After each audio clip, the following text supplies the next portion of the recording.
I do not own the copyright to this music because there is no copyright to this music.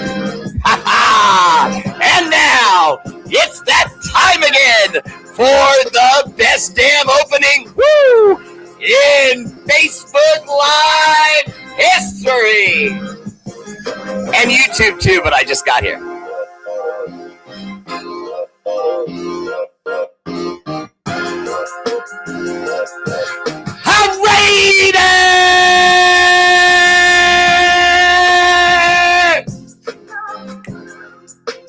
It don't wash off. The R8RBEAR. And if you care, you share your R8RBEAR. Let's go.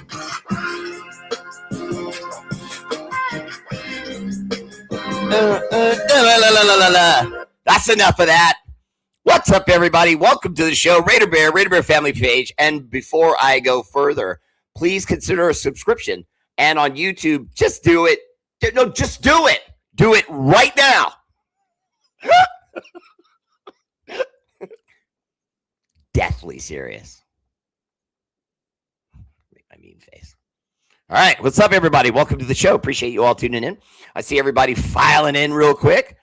But first, before we get on with any more shenanigans, and I do use the word shenanigans, spell shenanigans. Don't ask me to do it. Tradish! R8RBEAR Live. First comment. Woo!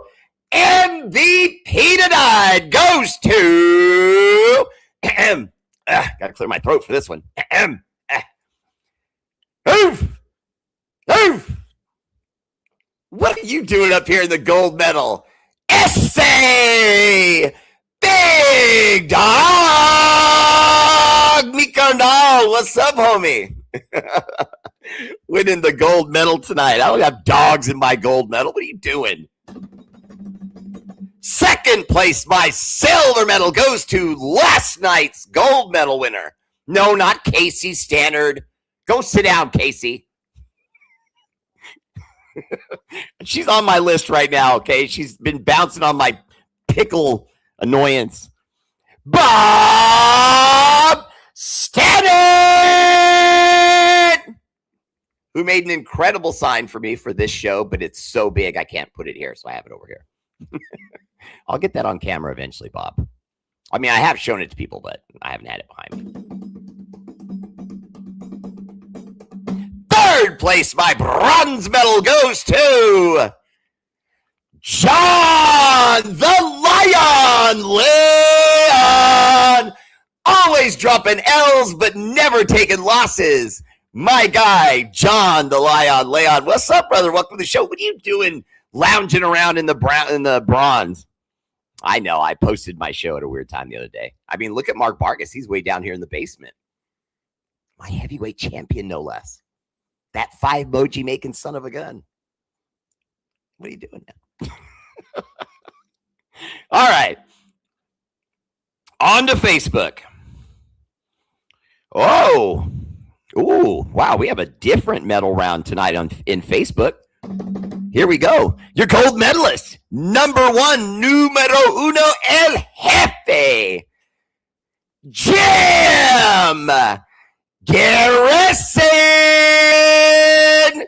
What is the G-Man doing up here winning gold medals tonight? I always think of him when I say the G-Man as him like in a Men in Black suit with dark black glasses, you know, sent by the super secret service of the government to wrap me up for all the various terrible things I've done.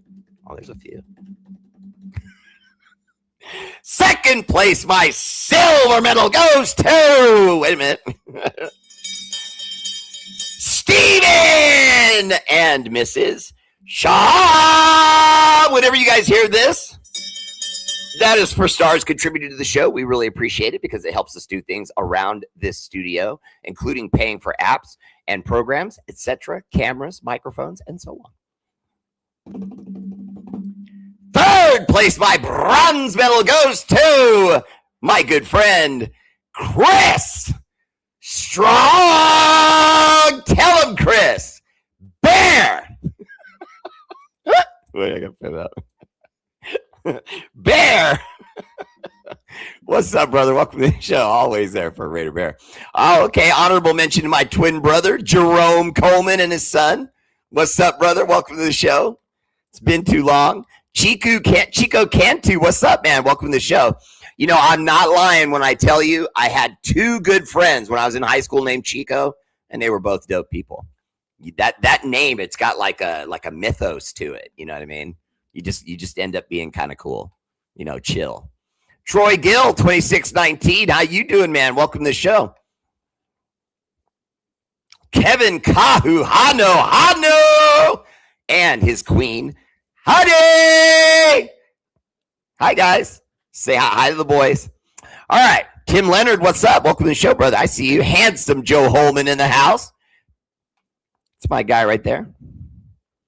Isabel Santiago. Sorry about that. I stuttered. My dog ran right at my foot. I didn't see him. Oh, wow. Bear, I picked up a Jim Auto 2X. Nice. That's dope. Ellis Irving, what's up, man? Welcome to the show. How are you doing, brother? You posted last night after you were done twice on YouTube, Bear. Oh, okay. I had no idea. Oh, my brother's in the house. What's up, Rhino? Good to see you, brother. Kiss the baby for me. Uncle Joe. Steven and Mrs. Shaw. What's up, brother? Welcome to the show. Appreciate the coins for the show.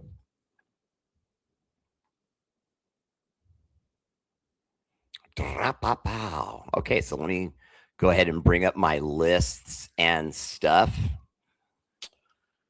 Whew, man. So weird. I mean, dude, I mean, honestly, it feels weird now when I say this, but it's like even in the off season, there's usually so much stuff getting done that you can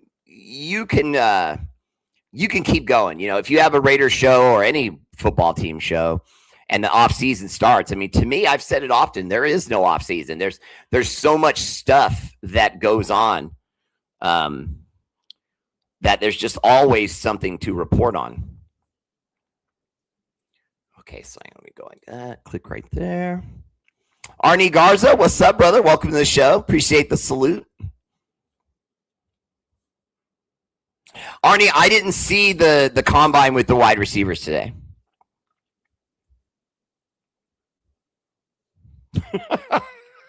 Look how Bob trolls me.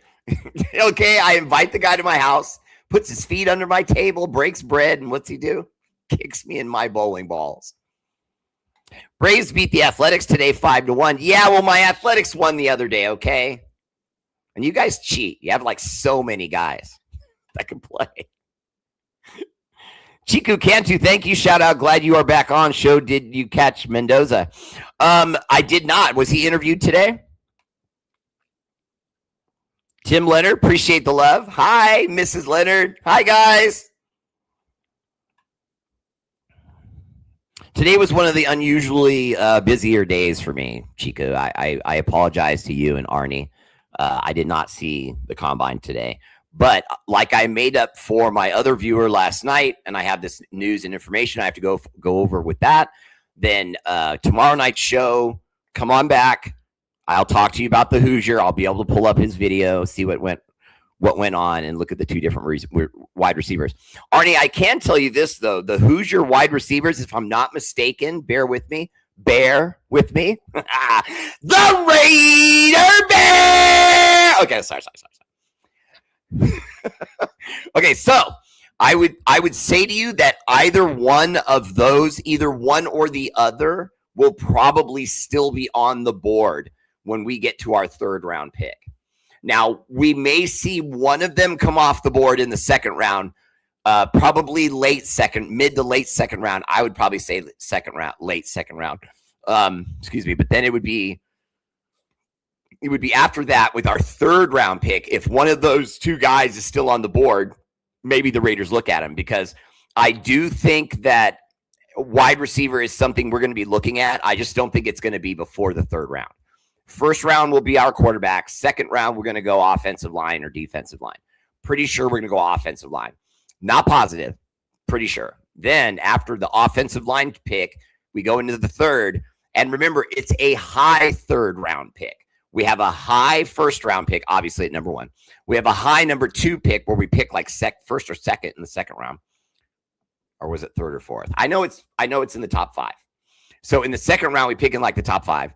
And then in the third round, we do it again. We pick up in the top 5. And then it's not until the fourth round where we finally fall off a little bit. And some of the other teams get to pick before we do.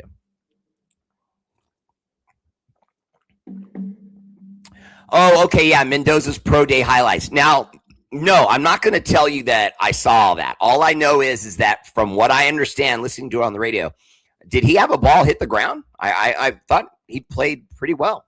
I'll have to look at it. I don't really want to sit 100% on that comment. I already like Mendoza. Most of the time when you get a pro day, if I had watched the pro day, and let's say it was a great pro day, okay, and he did a great job, I would come on here and tell you, so what? He's working with his own people. He's at his alma mater. He has all this time to plan and prepare. It's okay. But the pro day has turned into the 40-yard dash where every player that thinks they can do something and make an explosion in the 40-yard dash, because it gets wide receivers paid, it gets safeties paid, running backs paid. If your 40 dash is excellent. And so what they do is they go to professional runners, guys who really run for a living. Sometimes it's even guys that competed in the Olympics, and then they retire and they open up training camps to train kids to be faster and better prepared physically and better run technique. Because I've seen guys go like this and have like loose fists, and they teach them, no, do this, keep your head down those first few strides, and then you bring the head up slowly as you get to your full pace. And they teach you things like that. And you'd be surprised how few athletes have been taught that. It's a pretty basic thing, but a lot of coaches don't even enter into it. Defion, what's up? Welcome to the show. Appreciate the love on my hat. Sorry if I said your name wrong. Naked Raider in the house. What's up, Michael? Good to see you, brother. Right on. Appreciate that. Hi, honey. And your 16-year-old. What's up, brother? Always love when the Kahu Hano family can check in. Notice how I took like a blank moment to make sure I'm saying it right and still said it wrong. I literally don't think I've ever said your last name correctly. I can take it if it's true. It's okay. We're close. I love you, brother. Oh, okay. It was a joke. Oh, no. I mean, if he performed badly, it could be nerves. I don't know. But I will watch it. I promise you, I will watch it. I will come back tomorrow. We will go live, and I will talk to you about specifically what I saw with Mendoza. We'll look at his footwork. We'll look at where he keeps the ball. Does he keep it high? Does he keep it low? There is no debating that low is bad because guys can come from behind and swipe it out of your hands, whereas high, tucked in tight on the shoulder as you move. You know what I mean? You have two hands on the ball. Less likely if you get drilled, you're going to not fumble the ball. So I'll look for those things with him. Does he keep his head up? Does he go through his progressions quickly? That sort of things. I do have an eye for that kind of thing with young quarterbacks, and I will give you deep analysis tomorrow on what we see with him. Which NFL prospect is in his wait a minute. I'm sorry. Which NFL prospect in this year's draft is the most overrated and the most underrated? Okay. Well, I mean, it's kind of bad to say this, but as far as overrated, it might be Mendoza. I mean, I don't want to poo-poo on Raider Nation. I mean, I'm saying to you, I'm excited that we're going to get Mendoza. I think he's going to be a very good quarterback, but I'm not willing to go past very good yet. You have to remember what school he came from. We all know that school gets a ton of first-round picks. They always have good offensive linemen. They always have, skill position players that can play.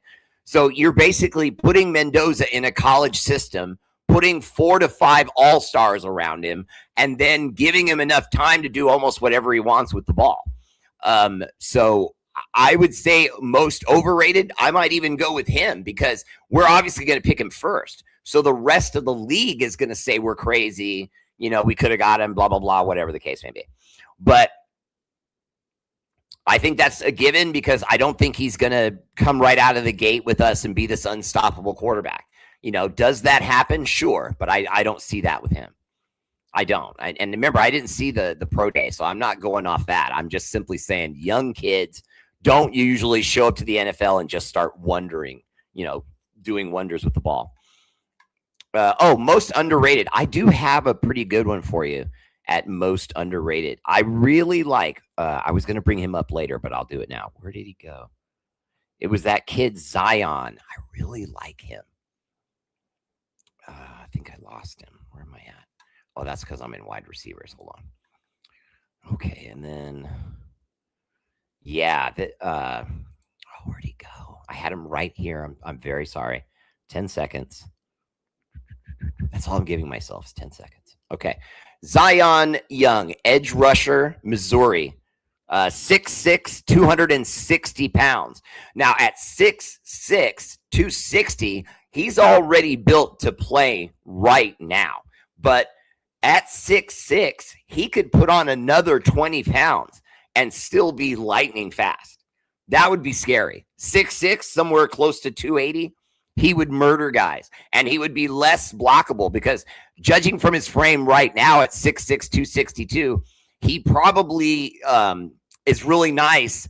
But at the NFL level, there's going to be offensive linemen that are going to be able to control him because at 262, that's not that big when you're going up against offensive linemen that are 330, 335. You know what I mean? You got to be able to go power with them sometimes too. But with a frame like 6'6", Zion's going to be able to put that weight on. They have him 31st overall. They have him ranked 31 overall. I thought that was kind of low. So underrated, I would go with Zion. Jesse Parker, my fashion designer. What's up, brother? Welcome to the show.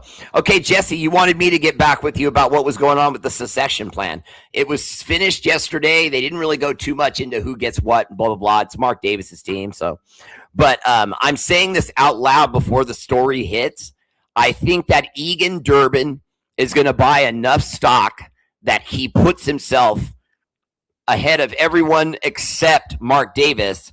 And then I think Mark Davis will sell the team overall outright to Egan Durbin and a team. In other words, it won't just be Egan Durbin. It'll be Egan Durbin and other owners on the roster that'll come together, pool a sum of money, but Egan Durbin would have controlling interest. He'll probably have to put up the most money. But like, say, Tom Brady might sell his way out if Mark leaves, or maybe he stays because Mark leaves and thinks he has more control, etc., and etc.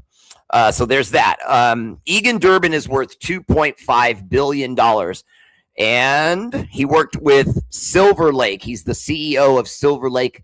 I think it's silverlake.com or Silver Lake Investments. I'm not exactly sure because he himself is a tech investor. The company that made him rich opened in 1999. And since then, he's made a lot of money. I forget exactly what the dollar figure was, but it was over $2.5 billion. He himself is worth $2.5 billion. Now, surprisingly, Mark Davis, I checked, is worth $2.48 million. So, $2.48 billion. Excuse me, I said million. $2.48 billion. So he's not even that far behind the kind of liquid assets that Mark could put up to push an Egan Durbin out. I just don't think he wants to. I think Mark Davis has got the team where he wants it. I think he's starting to develop a winner. I think he can charge now a little bit because he's got Tom Brady, the figurehead. He's got this first-round pick. He's got a team that looks like it's on the rise. And so now he can squeeze just a little bit more juice out of that berry. And I think that Mark Davis is going to make a ton of money. And I think he's going to sell, and I think he's going to get out. And I really do. Now, when I say that, I don't mean anytime soon. I would say it would be, if anything, the soonest it would be is at the end of the 2026 season. So he'll go all through this season. It'll be like a farewell tour, but he won't call it that. He'll just do what he always does. He'll just show up at games in acid wash jeans and a white turtleneck that's too small for him. He's even starting to get like the old man memories. He's got to wear a different shirt, bro. It just doesn't work. Or zip up a jacket on that thing. If we go offensive line in the second round and a receiver in the third round, there ain't going to be no good defensive ends left. There's only a handful of them, and we need to snag one in the second round. I will die on this hill. Well said, Joe. Okay, let me say this, Joe. I don't think they're going to go with a receiver in the second round. What I meant to say, if I said it that way, I apologize. I'm going fast. We will go with Mendoza in the first. That's obvious. But the second pick in my But the second pick, in my opinion, will be defensive. And I don't think it'll be a linebacker because we've already signed linebackers. I don't think you're going to go that high for a second-round pick for just an interior defensive tackle. So I think we probably will go edge, and if we're lucky, we'll get my guy Zion out of Missouri. 6'6", 260. Hey, man, I think that kid could be it. He completed 53 of 56 passes. That doesn't sound terrible. 32 for 36 throwing the ball for Fernando. Okay, well, you guys are both in the same ballpark. Only 3 balls hit the ground. Okay. Tremaine Henson, what's up, brother? Welcome to the show. Tremail, excuse me. Mike Henderson, what's up, man? Tim Leonard said, do you think that we will trade back in the first? No. Or move down to pick up more picks? No. I think we should move down to pick up more picks. Well, I think we'll do it, Tim. I just think that we'll do it later in the rounds. So if I'm not mistaken, I think we have multiple 4s.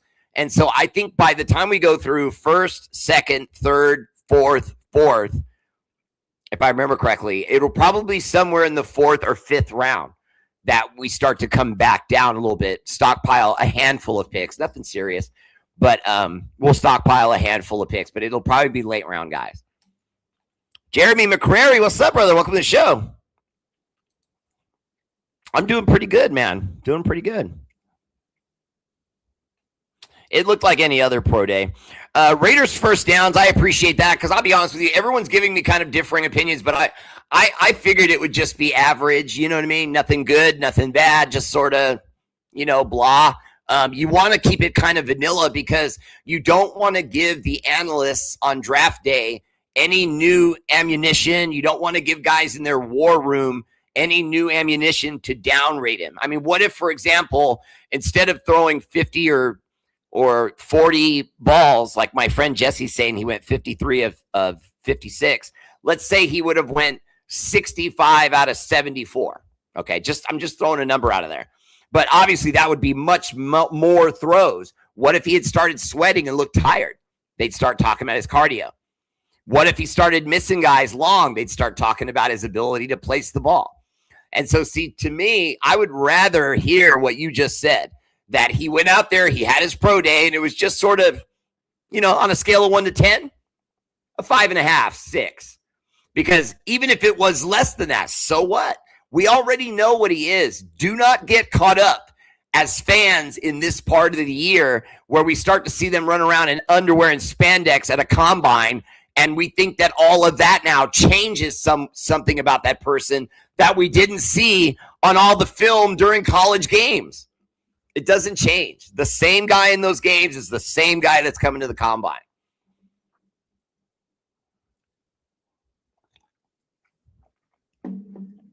Hi, Rosanna Pucci. Hi, Mrs. Pucci. Say hi to your mom, Roseanne. Okay, he's answering the question from earlier. Overrated, I would say Baines. Underrated, I'd say Thieneman from Oregon. Okay. Peggy here. What's up, Peggy? Good to see you. Hi, Tim.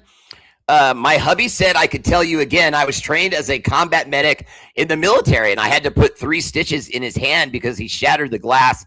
he was holding when he saw the report that Brady was thinking about being quarterback. No, Peggy, don't do that. This is your husband, okay? Tim's giving you 2 beautiful babies. Next time you tell this story, I want you to say, my husband was in the garage. He was sharpening his 30-inch Viking sword, which he uses to chop grain in our backyard. He farms it himself in the sun. Make him, a little more manly in the story. Okay, let me go. Another good question from Arnie. Arnie, I appreciate the good questions. Keep them coming. Which position group is our weakest after drafting Mendoza? Defensive end, defensive tackle, linebacker, offensive lineman, running back, wide receiver. Okay, this might surprise you. I would say wide receiver. Our two of our guys that we're the most excited about are children. They're young, just coming out of their rookie seasons. And we don't really have a veteran presence at wide receiver that you could say is like a Jerry Rice, where right when he walks into the locker room, guys are going to look at him and go, whoa, I got to learn from that guy. You know what I mean? What is his practice techniques? What does he eat? When does he eat? How much sleep does he get? Blah, blah, blah, blah, blah. We don't really have a veteran like that, at least as a wide receiver on the team right now. I would say wide receiver still, and probably defensive end. We re-signed Malcolm Kuntz. If that's the answer, then it's defensive end.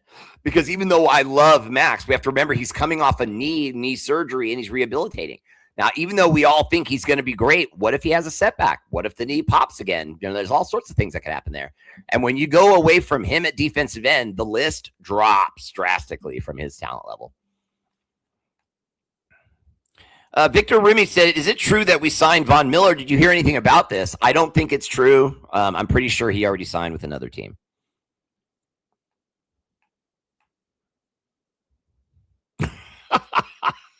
Bob Standard, did your wife get a hold of your phone? Oh, man. Yes, I see. Pickle Bear. Yes, of course, it is her. Oh. Hi, Casey. Joe Holman, Brady can sell his way out any day now. His ass is worthless, and he ain't doing us a damn bit of good. Well, he's getting us a lot of press. This dumbass. I honestly literally could not wrap my brain around the idea that he would even hint that he would come down from the rafters and throw the rock for the Raiders. I thought it was the silliest, stupidest thing I'd heard all day. I literally was stunned. I did. Now, I don't know how many of you saw this, but he was in a flag football game. Now, in that flag football game, he was playing against other former pros, retired guys, and so on. And it looked like they were having a blast because it was just an exhibition game, obviously. It's flag football. And they were out there with their loved ones, wives and kids, and just having a blast. Now, Tom was quarterbacking, and I will say it out loud. He looked good. He does, he does use that Balco, I think, that LeBron James uses. Allegedly. Double allegedly. I don't want to get sued. But I think he looked good. He looked capable. But the problem with all of that is he's one of the best quarterbacks that's played in a long time. And so it's easy for him to look good when he's healthy. And the only reason he's healthy is because he retired. So now when you get a year or two into your retirement, these guys, they get antsy because they feel the same way. You can be 50 and feel like you're 30, and that's who he is. But the problem with that logic is you're still not 30. You may feel like that, but you are not that. And you will break.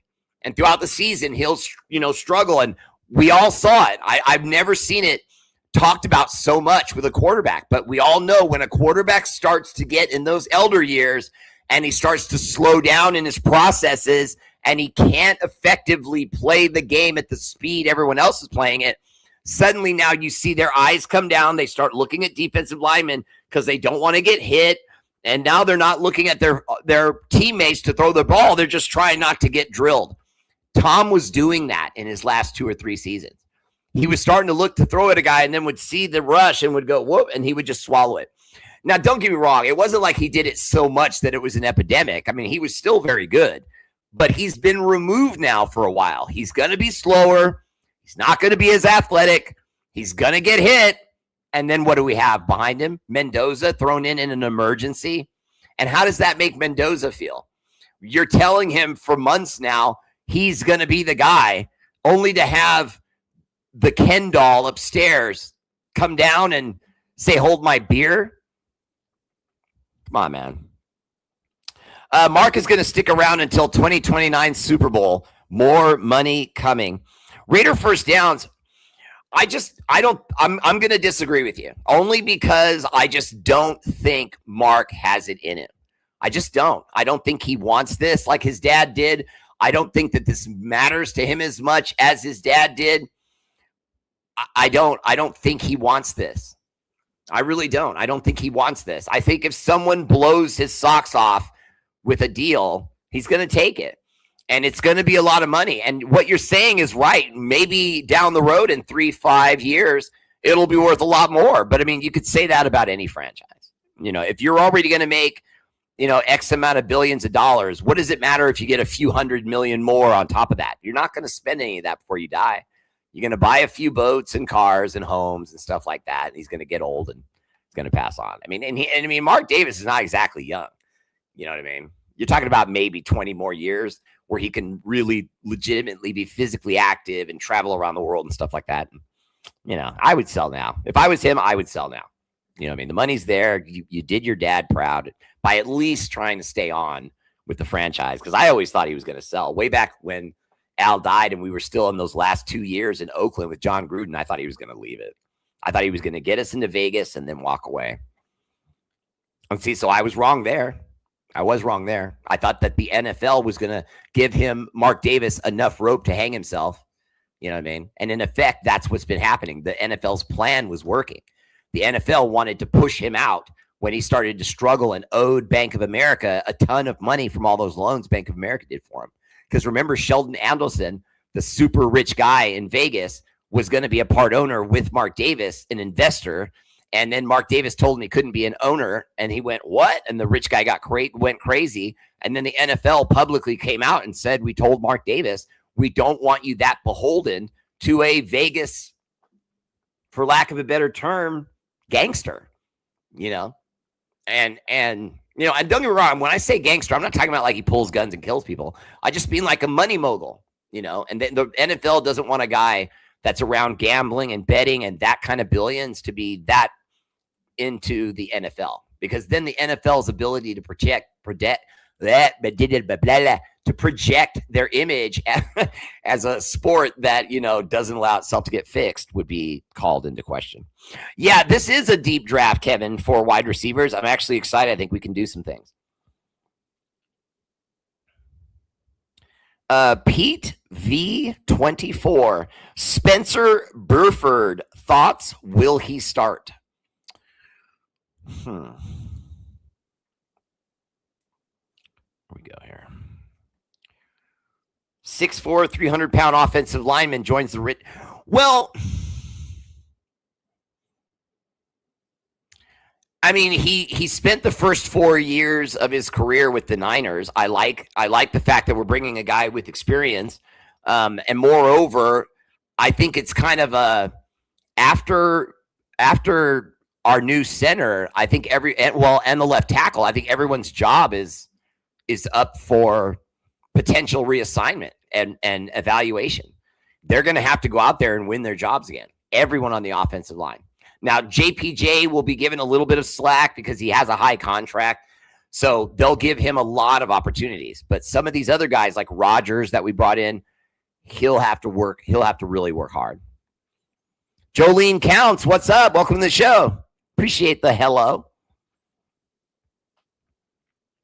Jeremy McQuarrie, I'm really excited for the draft. I'm really excited to get Mendoza. Go Raiders. I'm going to get his jersey the first chance I get. Yeah, that's a pretty dope jersey, Mendoza. Yeah, it's a cool Spanish name, Hispanic, Mexican, whatever name. I love it. I think it's I agree with you. See, I read almost everything. CC Block says he's looking for my eggs. Whatever that means. First three, I'm going to leave that up there. First 3 rounds and 4th round trade back. Yeah, Mark, I'm kind of on board with that. First 3 rounds and then 4th round draft back. But we have multiples in the 4th, if I'm not mistaken. I'm going off memory. I apologize because I got home late. I had to start the show right off the bat. Didn't get to do all my homework leading up into the show the last couple nights. It's great talking football again. Hey, Nicholas. Good to see you, brother. Say hi to Mrs. Maida for me. Steven Shaw and Mrs. Shaw. Appreciate the love on the stars. See, when he does it late in the show and he gives me stars like that, it's because he's appreciating this information I'm hitting him with. Right? Pro Day doesn't mean a lot to me because he's not being pressured at all. So his completions really mean nothing, in my opinion. Jesse, that's really kind of where I was going. You know what I mean? I don't feel like you can take too much or too little. You know what I mean? You can just look at what he did and remember that it's kind of the equivalent. They want it to be vanilla. You know what I mean? So you can't critique it too hard. Arnie Garza says, Bear, is Bowers our number 1 wide receiver, even at tight end? Well, Arnie, I think you answered your own question. I kind of agree with you. I think he is. I don't think there's any doubt. I think he's the best offensive weapon that we have right now. Because, for example, if you compare him to Ashton Jeanty, Ashton is more dependent on the line, but we did see the line open holes, and then he would read the wrong hole. And when the hole was on the left, he would do that little jump stop thing he does, and then he'd go right. And I'm not trying to get on Ashton Jeanty. I happen to like the kid. He even agreed to be on my show at one point. We were talking about it. I kind of let it go. Please don't be mad. After talking to him for a little while, I didn't feel like an interview with him would go too well. Not for any reason other than that he's kind of simple. You know what I mean? Not simple like dumb. I want to make sure I'm not insulting him. But I'm saying, like, how many of you guys are familiar with Kawhi Leonard in the NBA? Kawhi Leonard in the NBA is one of the worst interviews you can have because he answers everything sort of like this. And he says, yeah, it'll be good. No, it'll be bad. Okay, thank you.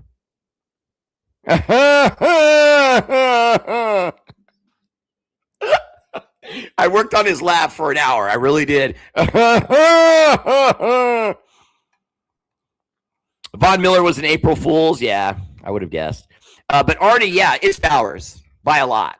I think it's Bowers by a lot. And in fact, if you remember correctly, I was one of the first that was reporting the fact that there was a stat in college called combat catches.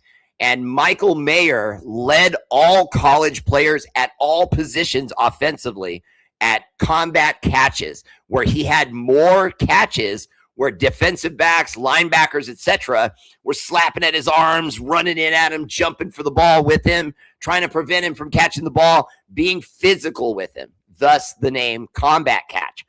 And he had the highest percentage of anyone in the college ranks of getting that catch and bringing it in. And then he comes to the Raiders and, it's hard to even talk about Michael Mayer because everything that's happened with him so far that slowed him down is up here. And I haven't been able to find the story. I've been looking, but I can tell you this much. I know it's something personal. I think either someone like dumped him, like a girlfriend, or a family member may have passed away. Maybe there was a car accident and a youngster died that's in his family. I'm guessing. All of that's guessing. I don't know what happened. But from what I understand, it had to be something bad like that because it was affecting his ability to show up for the Raiders and play solid football. He couldn't get his mind right. And now fast forward to Brock Bowers' rookie season. That was when Mayer kind of started to come out of his shell a little bit. And I think that had a lot to do with Brock Bowers. And so now I'm kind of going out on a limb here, but I think this season will finally be the season where Mayer will really start to make his mark. Now, he won't be Brock Bowers, but he will be a hell of a Robin to Bowers' Batman. That was good, wasn't it? Come on, that was good.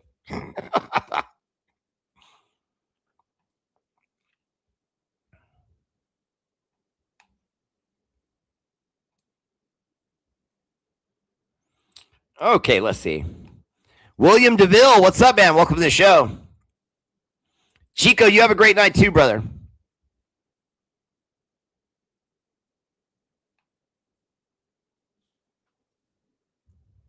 Season schedule coming out next month. Yeah, Bob, that'll be interesting to see where they put us in those miscellaneous games where you play one team one time. I'm curious to see who that's going to be. We do need a nose tackle, Bob. I would agree with that, but that's something that, you can trade for, you can find late in rounds. I don't think that's going to be a big issue. I even like the guy that we brought in from the Eagles that was helping us there. Was it Booker? Daniel Hebenstrike said, Raiders!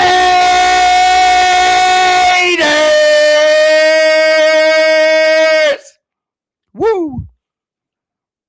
I added the woo.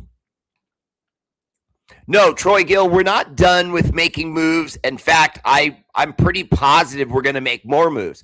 But the reason why you've seen this pause in us making moves is because the Max Crosby thing punched us in the gut. You have to remember, it's like planning to go on a vacation with your family members to France, okay? And you plan on taking $5,000. And then suddenly, because a bill auto-paid, you have only $2,000 left. Well, now you got to, rethink that trip or go somewhere else or find a way to do it cheaper. You know what I mean? And so because of cap space effect and things like that with Max coming back to us. And remember, when we let Max go to the Ravens, he hadn't come back yet. We made that shopping spree of players that we brought in, including our 2 young linebackers. And then we found out Max was going to be on our roster again. And by the way, for the rest of you, before you ask this question, Max Crosby will not be traded now. He won't be traded now. He won't be traded now. He was mad. He wanted to do it. But can we all be honest for a second? How many times have we heard Max Crosby say things that were a little bit crazy? I mean, remember Rich Bisaccia? He said he wanted Rich Bisaccia to be the head coach.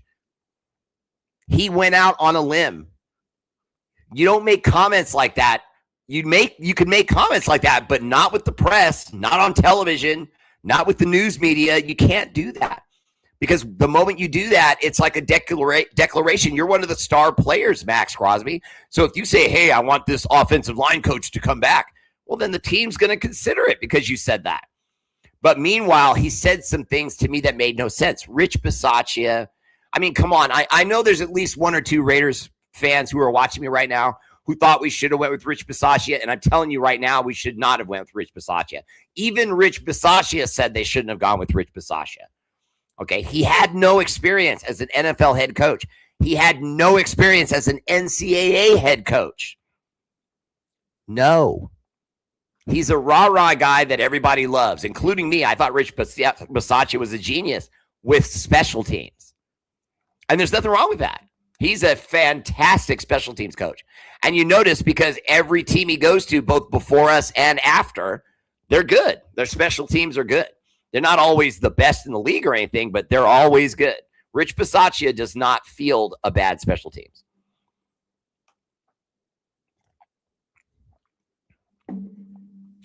Okay, Sherry J. Abstender. Hi, Bear. Been a while. Hi, Sherry. Welcome back.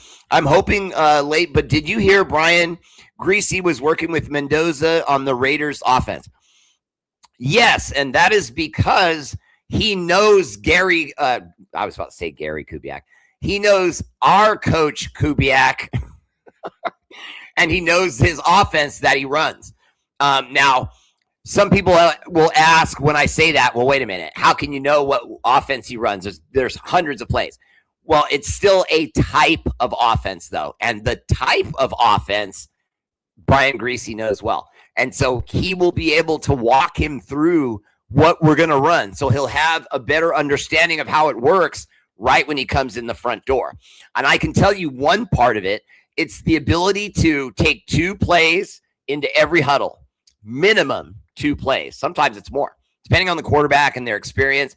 I know Tom Brady, when he was playing with the Patriots way back when, he would go into the huddle sometimes with 3 or 4, sometimes 5 plays.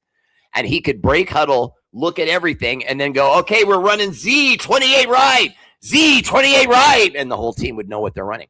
And it gave his offense an advantage because you could look at what the defense was going to run, call out what you think will beat that defense, and then hope the defense didn't trick you and that you see what they're going to run and then beat it with every play you call. That's the hope of what we want to do with Mendoza. We want him to be ultra comfortable right when he walks through the front door. So when he does, he'll have somewhat of a familiarity of what we're going to run, and then get to know the teammates, and then you start to see chemistry come with that. Great question, Sherry.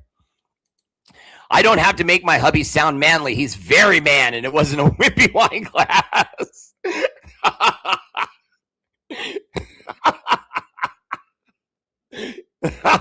It was even a thick piece of glass. No normal man would have been able to face that piece of glass, but Tim did. That's right. That's his queen right there. Way to go, Peggy. You guys are awesome. Mark McGraw, what's up, brother? Welcome to the show. Lake Havasu City in the house. Oh, wow, you're out here in Arizona. So am I, brother. Oh, I got a new neighbor. What's up, Mark? Although I wanted to trade Mayer, I think our new coaches will bring the best out of him. John, that's a great comment. I actually agree with that. I was kind of getting frustrated with Mayer too. And when you have a guy that you're not sure about, to me, you've got to pull the trigger fast. Otherwise, other teams in the league find out how you actually feel about him, and they get more and more tape and see, oh, look, the Raiders are letting him be available because he's not playing very well, or he's a head case, or whatever the case may be. I thought that after the end of his second season, I was kind of like, if they move him, I don't mind. I'm just saying, if they move him, I don't mind. Now that we got him and he stayed, and we're going to have the kind of offense that really utilizes tight ends, I think he could have a hell of a year under our new coach. Glenn Medina, what's up, brother? Welcome to the show. Glenn Medina agrees. Glenn, though, I want to see more. I want to see more because I kind of agree with John that I think that Mayer's getting lucky in that he's falling into an offense that uses tight ends both as a first option and as a safety valve. Brock Bowers has the ability to run out like he's going to run a route and then break down, turn, and give his chest to a quarterback. So anytime his quarterback's in trouble, he can go progression. I'm going to get sacked. Where's Brock Bowers? Zing! Brock gets 7 yards. Chains keep moving. Quarterback doesn't get crushed. And so I like that. I think that Brock Bowers mainly, but I think that Michael Mayer will be benefiting from that system and the fact that Brock Bowers is going to draw so much attention. You're going to have a guy in Mayer who is a physical specimen. I don't know if you guys ever seen him, but he's built like Thor. I mean, dude's got biceps. He's thick through the shoulders, thick legs. He's a man's man. So, like my guy, Tim. Way to go, Peggy. But I think that Mayer's going to have a good season, and then we're going to have a decision to make on whether we bring him back. Jim Garrison, my guy, G-Man, maybe Kubiak on our new offensive scheme can get Michael Mayer going on track. If not, trade his ass. Laughing out loud. Steven and Mrs. Shaw. Appreciate the love on the stars, brother. Nicholas, I think we're good at safety, but I still think we're going to go and get a safety. And at corner, we definitely need to look at corner. I think we need to draft another quarterback in the later rounds, especially if we pick up more picks with trade backs. John, that's possible, but I don't think they want anyone beating down the door of Mendoza. Does that make sense? In other words, remember when Mark Davis had Derek Carr here, he never, ever really had anyone knocking on his back door saying, hey, if you miss this pass, they're going to call me in. You throw another interception, I'm going to take your job. He never really had that. I mean, like never. And so I don't know if the Raiders are going to suddenly change their attitude in that way and put some guy on the back of Mendoza. I don't see that. Yes, I'm ready for the ride too, Glenn. I think this ride's going to be pretty cool. I really do. I would have traded Max for a first and a second to Dallas in a heartbeat. He is on his last leg, literally. John, I don't know if I agree with that, only because the work is coming out on what had to be done on Max Crosby's knee. And I'm quoting the doctor when he says it was light work. In other words, it was tantamount to a scope. And I don't know for everyone, I don't know that everyone knows what that means, but a scope surgery is where you just do the whole surgery through a scope and you use two like scissors and then there's a camera and you just go in there and you snip something. You use a little laser to, get rid of any little bone chips or shards that are in there. And then they pull everything out, clean them up, sew them up, and it's over. And that kind of surgery in the NFL is nothing now. It's nothing. And to be quite honest with you, in 2001, I had the exact same surgery on my knee because I had what was referred to as a bucket tear. Joint, how your knee moves. A bucket tear is when the tendon over the top of your thigh bone going into your knee tears, and then that ligament goes in between the bone and gets stuck there. And now the ligament that normally would be pulling your leg when you bend and move your muscles snaps. It folds under, and then the leg catches onto it, and it gets in there. And so they have to go in, open my leg up, pull that out, set it back down, laser it, stitch it, do all that good stuff, staples probably, and then I was done. My surgery took 15 minutes. God's honest. I slept on the bed longer. I didn't wake up until like 45 minutes after they had put me out, but my surgery took 15 minutes. And I've never had a problem with it since. That was in 2001. And now it's 2026, and I've never had a problem with my knee since. I play basketball, I swim, I run, and I've never had a problem with it. Now, obviously, it's silly for me to compare myself to Max Crosby. I'm simply saying, because I don't play any kind of level of contact like that. But I still think that if he's coming back on a healthy knee, he's going to be the guy we saw on a healthy knee before. And he's young still. We play the NFC West, the AFC East, and Authority Vision, that's 14 games. The other 3 are the Browns, the Titans, and the Saints. Okay. Now, I'm curious because we could probably run the gauntlet on that. The Browns, not very good. The Titans, really not any good. And the Saints, really not any good. So if we can, that would be nice to get those 3 games and just sweep those games. That way, if we split with the Broncos or split with the Chiefs, we have that cushion of those 3 wins. I'd like to see that. Glenn Medina adds, Mayer has had plenty of time to develop sooner and besides injury. Glenn, honestly, I agree with you. I'm going to kind of make my point off what you said. Mayer has had plenty of time to develop sooner besides the injuries. And the stuff that took him off the field, that was personal business, which they never really said what it was. But he had some kind of very, very important personal stuff he had to deal with. The team gave him the leave. So that's what made me think it was a death, because NFL teams don't usually acknowledge, yep, we're letting him do it, no big deal, and that they're completely okay with it. When NFL teams are completely okay with it, it's usually because it was a death in the family. It's not something that they can go to him and say, come on, buck up. Don't you want to be a Raider? You know what I mean? Which they'll do if it's just a normal thing. Oh, my brother is having a quinceañera for his 16-year-old daughter. Yeah, well, you're going to miss that because you need to play NFL football. You're a contracted millionaire. Get your butt on the field.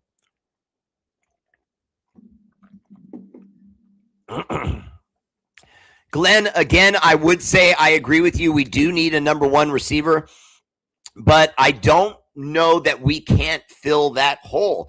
I personally like Dante Thornton and Jack Besh a lot. I don't think either one of them is going to be the one that pulls us out of this, but excuse me. But I do think Jack Besh is going to be a very good wide receiver, and I do think Dante Thornton is going to stay on this team as a high point catching, blur speed wide receiver. And as he gains weight and gets a little bit more experience, because let's be honest, we know what the problem was with Beck and with Dante Thornton, 2 young wide receivers who didn't understand when a defense takes away your route, you have to adjust your route. And they didn't understand that because as a rule, especially when you go into the NFL, these young guys, they're terrified. They don't want to do anything that's going to upset the coach. So if the coach says run a a center post, even if you see the defender there, he's going to run the center post because that's what coach told him to do. Now, it's basically the word for it is sight adjustment. Brock Bowers is amazing because his ability to sight adjust is like instructor level. He could go in the classroom with the rest of the offensive players, skill position, wide receivers, tight ends, running backs, and say, when they say, come up here, run this deep right, no, if you see everyone to the outside shading it, then bring it back inside if there's a hole in the middle. Give your quarterback a target. You know what I mean? And Brock Bowers gets that. He gets that. Just go back and watch his highlights. You'll see so many times where he runs a hook and the hook wasn't called. They were running a post or a go, or a skinny, you know what I mean? An L. These are all descriptions of wide receiver patterns, but he was often running a hook because he knew standing on when you're standing to the side of the NFL of the ball, when you're on a play, I'm the tight end looking forward, and then I look in to see the ball get snapped. When the ball is snapped, I can see if someone's blitzing, if they have an extra guy coming from the edge or up the middle with a linebacker or a safety. If that happens, then Brock Bowers has to see that, come out of his route, turn around, and give Mendoza a target to just get rid of the ball, like emergency, because he's about to get hit. Tight ends pick that up. Wide receivers tend to have to run longer routes. So they look at their defensive back and they go like this and they go like that, and then they try to go inside, whatever the case may be. You need your tight ends to give that safety valve to their quarterbacks. It can't always be running backs, because if you just dump in the flat to a running back, now he's usually got to beat 2 or 3 guys just to get a handful of yards. It's better to have your valve as a tight end, and I think we'll see that with Mayer. I think Mayer coming into his own will allow Brock Bowers to be more aggressive, and then when they need to dial it back, they can hit Mayer. Steven Shaw said, great show. Appreciate the love, brother. Troy Gill, I don't even like Trey Tucker still on this team. I'll be honest with you. And it's nothing personal. I like him. I like his attitude. I love his speed. I love his commitment. I don't know how many of you have heard this, but every off season for the last 3 years, Trey Tucker did not go on vacation. He went immediately to a guru wide receiver to learn more about how to be a better wide receiver. And after his first year doing that, he came back to our roster and had some of the best footwork I've seen from him in his entire career. Then he left, came back again, and then his ability to catch balls and run more routes in his route tree to give him more plays that they could actually run to him. And so I like everything Trey Tucker was doing, but I find myself trying to find a reason to keep him. And I shouldn't have to do that. If he's a good receiver that's going to be really good or maybe a little better than good, we would have seen it by now. It's not like they weren't trying to get the ball to him. It's not like he wasn't getting plays. He gets D'd up sometimes by the number 2, number 3, sometimes even a nickel defensive back can shadow him, and he can't shake him. And I don't want to go into why, because then it just sounds like I'm bashing him, but I'll just say his cone drills, not great. And you know what cone drills are. You tap those feet, tap those feet, tap those feet. Now, he can do that, but can he burst out of that? I think that's the problem, is that he does these things where he's trying to change direction and run a different route, but he doesn't have Hunter Renfro's herky-jerky, really fool the guy because I'm so, Twitch fast. He doesn't have that. And so because of that, and then you combine the fact that he does not have a good burst out of his get out, we need to get better than Trey Tucker. We need to get better than Malcolm Kuntz. I like what we've done in the offseason, but I'm not ready to go crazy about it. I like the 2 linebackers. I love it. I love that they brought the 2 linebackers. I love that. The fact that they played at Georgia together. I love that they brought back Eric Stokes. That was smart. He's good. He will probably be great, especially when he gets another corner on the other side of the field, so that now he can focus on his guy and his guy alone and doesn't have to worry about whether or not his teammate's going to be there.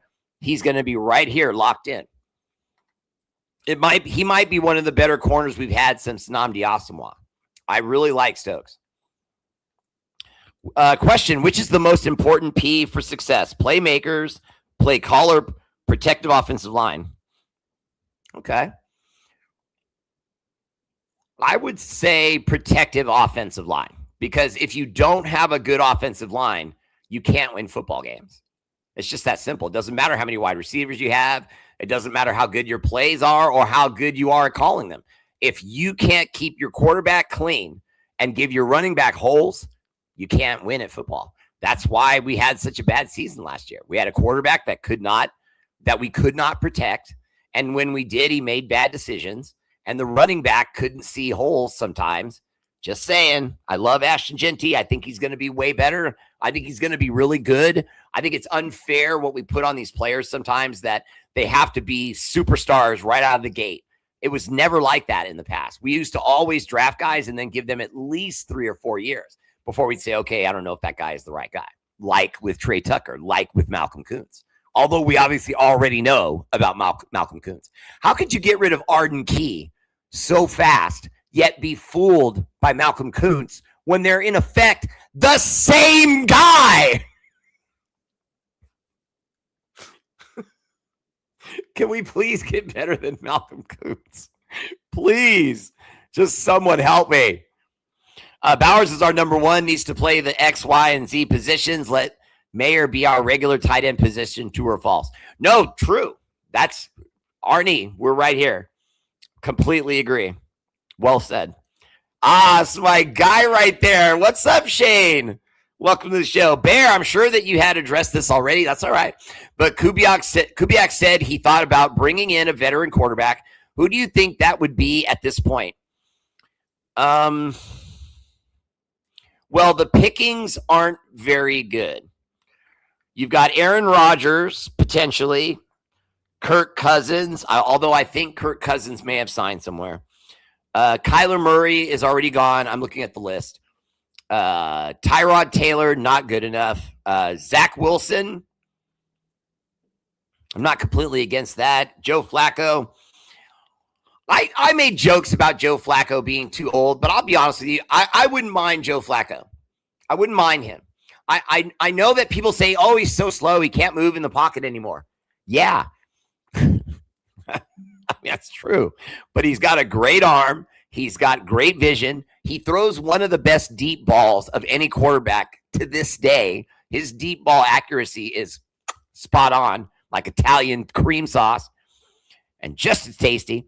But if he, doesn't have the play and there's nothing to do, he just tucks the ball in, tries to get a yard or two and slide, or they get to him and he just goes down.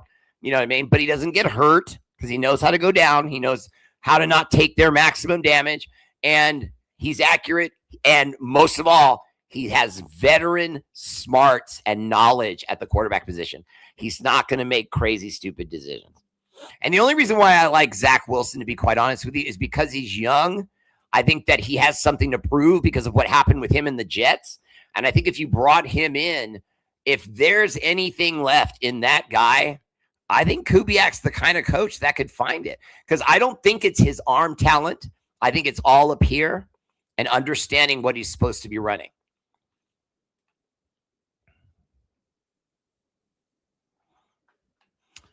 John Arnie agrees with you about the late round and getting another quarterback. Kevin Kahu, Hano, Bear. Great show, brother. Always glad to see you and the fam. We still need to plan a break, some bread together. Love you. Yeah, I know, brother. And honestly, I need to come out to the islands. I need to come out to you because I want to get out of here. I want to have a real vacation. I've only had these little ones for a couple weeks. Can you guys see how pretty? Look at that. Went and got the Hollywood cap, got them all fixed. I had an accident when I was much younger where in a car accident, a lot of my bottom teeth had gotten knocked out and they were fake. And I had to go and get all those fixed, top and bottom. And the only reason I bring it up is because I look so pretty.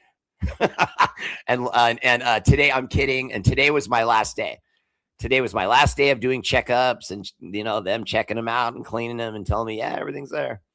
That'll be $15,000. It wasn't that much, and I have insurance. Oh, no, Mark Vargas. Malcolm won't be the starter. I don't even want him on the roster. He's useless. He's useless, even as a backup. How is confidence level in our current offensive line? JPJ, Miller are injury prone. Arnie, I do agree with you there again, but at the same time, even though they may be a little bit on the injury prone side, I think that with them no longer having JPJ jumping around on the line, because Tannenbaum, the moment we put the center in, it's gonna solidify everything. Because now you could look at everything around it. We have the play caller now, and we have the guy that can call out protections. Now, I can't tell you how incredibly dire and incredibly important it is that your center be able to read and call out the protections. And we haven't had that for about 3 seasons.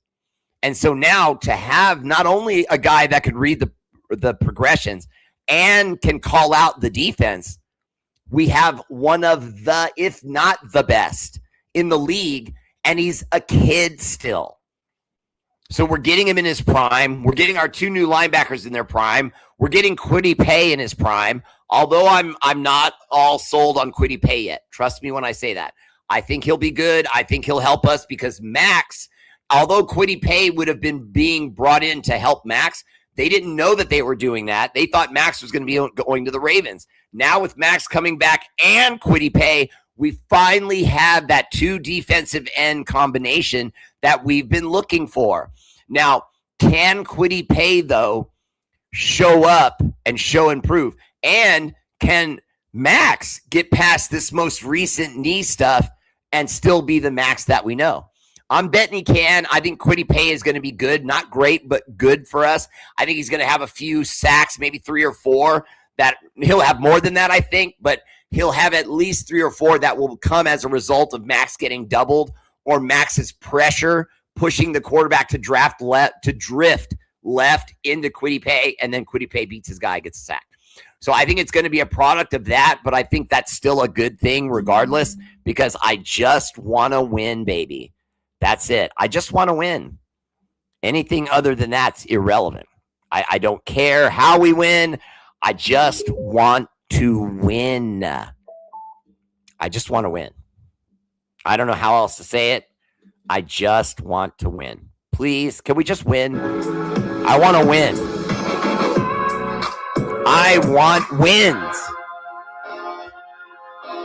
Wins. All right, that's my show. Much love. Shout out to our armed forces. Army, Navy, Air Force, Marines, National Guard, Space Force. Woo! For all you do, the energy and love of this show is dedicated to your sacrifice, active and veteran. Much love. Everyone have a great night. I'll see you again. Raider Bear family page. Like and subscribe. Share if you care.